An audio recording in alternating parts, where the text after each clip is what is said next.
तो कहानी कुछ यूं शुरू होती है कि ड्रैगन बॉल डेमा के पहले एपिसोड में हमें पुराने ड्रैगन बॉल की पूरी हिस्ट्री का रिकैप मिलता है। वहीं से ये दिखाया जाता है कि कैसे गोकू कई बार धरती को बचा चुका है और अब फिर से धरती पर एक नया खतरा मंडरा रहा है।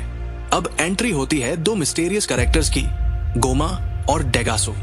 ये दोनों किसी बड़ी स्क्रीन पर कुछ देख रहे होते हैं। तभी गोमा बोलता है, ओहो, उस बाबी डी ने डीमन किंग डबोरा को भी काबू में ले लिया। डेगासू ये सुनकर खासा खफा होता है और सोचता है, एक डीमन किंग बाबी डी जैसे छिछोरे के इशारों पे कैसे नाच सकता है यार। तभी गोमा कुछ अजीब नोटिस करता है और कहता है, अरे ये तो तुम्हारा बड़ा भाई है ना, यूनिवर्स 7 का सुप्रीम कई। और यहाँ पर रिवील होता है कि डेगासू भी असल में एक सुप्रीम कई है। अब ये बात उसे खल जाती है कि उसका भाई इंसानों की मदद कर रहा है, जामसू स्टाइल में सोचने वाला। फिर दोनों डीमन रियल्म की तरफ ध्यान देते हैं और देखना शुरू करते हैं कि डबोरा के साथ क्या हुआ।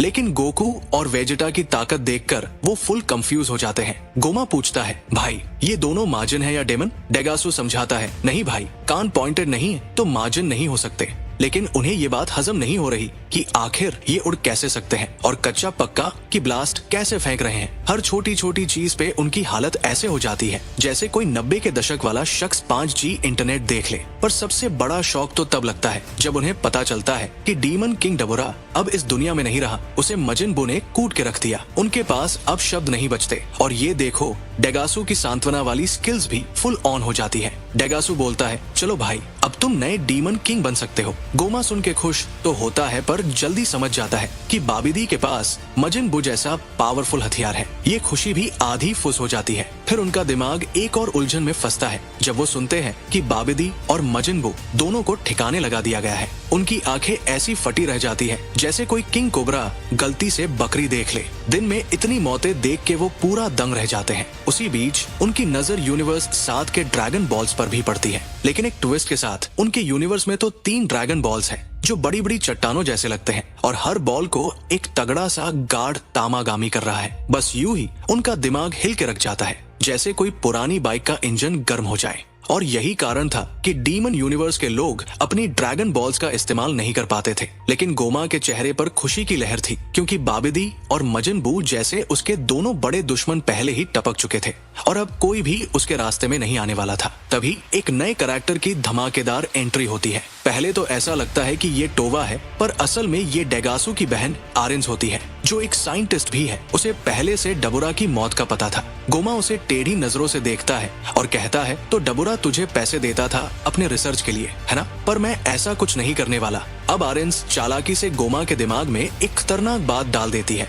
कि जब यूनिवर्स 7 वाले डीमन रियल्म पर कब्जा करने आएंगे तो उसे खुद आरेंस की जरूरत पड़ेगी। डेगासू उसे समझाने की कोशिश करता है कि ये सब ब्लफ है और मॉर्टल्स इतनी आसानी से उनके रियल में घुस भी नहीं सकते। पर गोमा कोई आम बेवकूफ नहीं था। उसे पता था कि जो मजिन बू को हरा सकते हैं वो उनके रियल्म को भी तहस नहस कर सकते हैं। तभी गोमा एक तगड़ी प्लानिंग करता है कि यूनिवर्स 7 की ड्रैगन बॉल्स का इस्तेमाल किया जाए और इस तरह 3 विशेष में से 2 तो वो मांग ही सकते हैं। हालांकि डेगासू थोड़े कंफ्यूज था क्योंकि उनके यूनिवर्स का ड्रैगन ईविल नहीं है, तो वो गोकू और उसके दोस्तों को मारने वाली विश पूरी नहीं करेगा। फिर गोमा उसे एक आइडिया देता है, क्या होगा अगर हम उन्हें बच्चा बना दे? तब वो अपनी पावर यूज ही नहीं कर पाएंगे और दूसरी विश के लिए वो थर्ड आई की ताकत अनलॉक करने की सोचते हैं जो डबोरा के पिता के पास थी और उससे यूजर की ताकत कई गुना बढ़ जाती थी। अब डेगासू भी राजी हो जाता है और कहता है कि उन्हें नमे की नवा के पास जाना चाहिए। चाहे नवा उनसे नाराज रहता हो, पर उसके पास ड्रैगन बॉल्स के बारे में काफी जानकारी है। दोनों वहाँ से निकल जाते हैं और तभी किसी का छुपकर उनकी बातें सुनना दिखाया जाता है। आखिरकार वो दोनों यूनिवर्स 7 के उस नामिकिन नवा के पास पहुँचते हैं। जी हाँ, उनके यूनिवर्स में भी नमीकियंस हैं और ये नवा अपनी प्रजाति का आखिरी नामिकिन है। फिर नवा उन्हें अपने साथ ले जाता है, लेकिन तभी एक बड़ी सी मैजिक फिश उनका रास्ता रोक लेती है। वो मछली पूछती है कि आखिर उन्हें जाना कहाँ है, क्योंकि अगर यूनिवर्स के बीच में ट्रैवल करना है तो उससे होकर जाना अनिवार्य होता है। फिश उनसे पूछती है कि किस यूनिवर्स में जाना है और किस जगह। वो जवाब देते हैं, यूनिवर्स 7 के अर्थ पर। मछली रिप्लाई करती है, लगता है आजकल अर्थ काफी पॉपुलर हो गया है। दोनों को समझ में नहीं आता कि इसका मतलब क्या है, क्योंकि उनकी जानकारी के अनुसार तो बस डबोरा और बाबिदी वहाँ गए थे।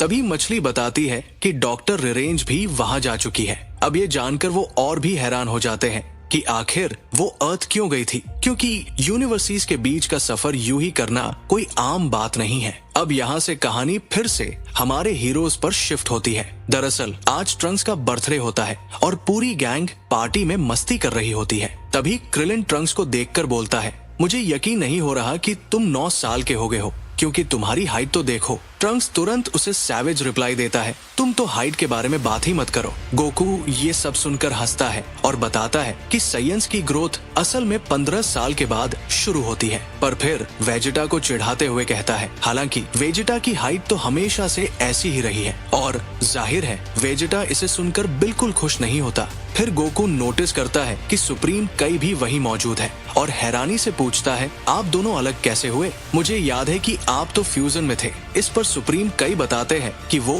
और गोकू वेजिटा दोनों ने एक ही ट्रिक अपनाई थी। उन्होंने मजिन बू से रिक्वेस्ट की थी कि वो उन्हें एब्जॉर्ब कर ले ताकि उसकी पेट में जाकर फ्यूजन टूट जाए, और प्लान काम कर गया। अब 10 लोगों के खाने के बाद गोकू के अंदर का सायन जाग जाता है और वो वेजिटा को चैलेंज कर देता है तो एक मैच के लिए तैयार हो, और ये गोकू वेजिटा की फाइट है। भला वेजिटा मना कर सकता है? ये दोनों मस्ती छोड़ फुल फाइट मोड में चले जाते हैं। बुल्मा भी इस बार रोकने की कोशिश नहीं करती, क्योंकि उसे पता है कि इन दोनों को रोकना बेकार है। ये वही पल है जिसका फैंस को इंतजार था। इस सब के बीच दूसरी ओर गोमा पहले ही लुकआउट पर पहुंच चुका होता है, जहां उसे मिलता है डेंडे। यहाँ एक बड़ा खुलासा होता है कि गोमा बताता है कि उसके एंसेस्टर्स भी डीमन रियल्म से हैं। इसका मतलब ये हुआ कि पिक्कोलो और दूसरे नमीकियंस का कनेक्शन भी डीमन रियल्म से है, शायद लॉर्ड स्लग का भी। गोमा फिर डेंडे से रिक्वेस्ट करता है कि वो उसे ड्रैगन बॉल्स दे दे, पर जैसे सोचा था वैसा ही होता है। डेंडे साफ मना कर देता है। इस पर गोमा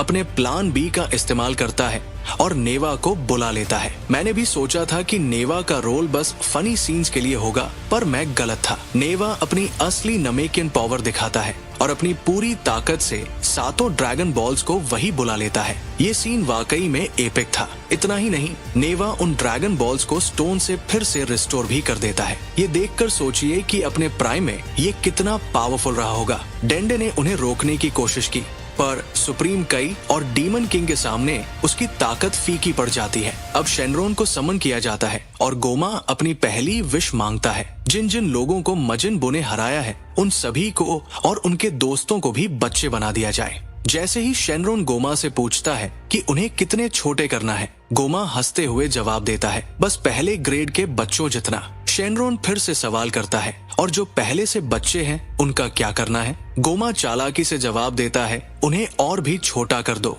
शेनरॉन इसके बाद उसकी विश पूरी कर देता है और एक एक करके सभी जेड फाइटर्स बच्चे बन जाते हैं और यहीं पर एपिसोड खत्म हो जाता है।